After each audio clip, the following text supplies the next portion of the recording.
அஸ்ஸலாமு அலைக்கும் வரஹமத்துல்லாஹி வபர்காத்துஹு. தீன் என்பது அல்லாஹ்வுடைய கட்டளை. முஹம்மது நபி ரசூலுல்லாஹ் ஸல்லல்லாஹு அலைஹி வஸல்லம் அவர்களுடைய வாழ்க்கை வழிமுறையாக இருக்கின்றது.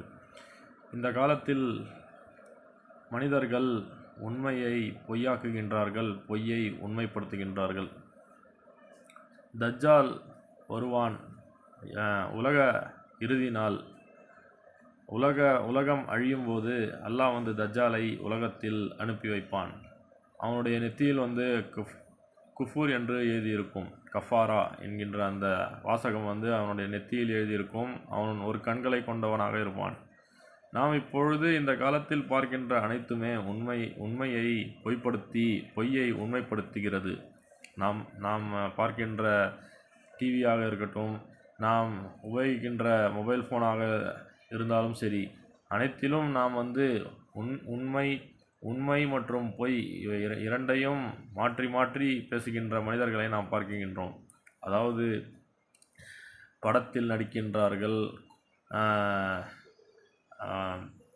பாலிட்டிக்ஸ், அதாவது கட்சியில் இருப்பவர்களும் சரி அல்லது எந்த துறையில் இருந்தாலும் மனிதர்கள் இந்த காலத்தில் மனிதர்கள் பொய்யை கொண்டு உண்மையை மறைக்கின்றார்கள்.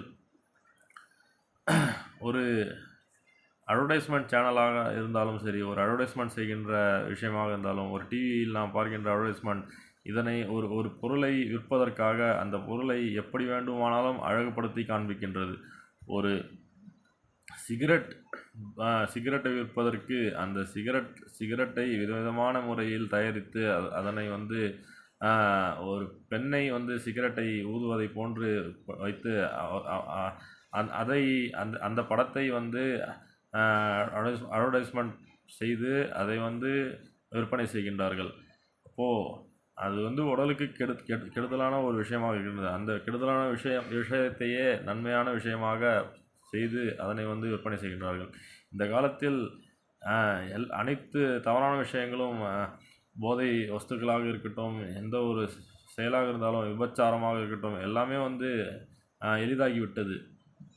ஆன்லைனிலே தேடி அதனை செய்கின்றார்கள், பாவங்களை செய்கின்றார்கள். ஆக இது மாதிரி பாவங்களிலிருந்து நாம் தப்பிக்க வேண்டும். தஜ்ஜாலை நாம் வருவதை நாம் அதாவது அவனை நாம் அவனுக்கு நாம் கீழ்ப்படியாமல் இருக்க வேண்டும். அல்லாஹ்வுடைய வார்த்தைகளை நாம் கீழ்ப்படிந்து அல்லாஹ் நம்முடைய இறைவனாக இருக்கின்றான், ஏக இறைவனாக இருக்கின்றான் என்கிற நம்பிக்கையை நாம் மனதில் கொண்டு வருவோமாக. ஆக உண்மையை நாம் நம்புவோமாக. ஆமீன்.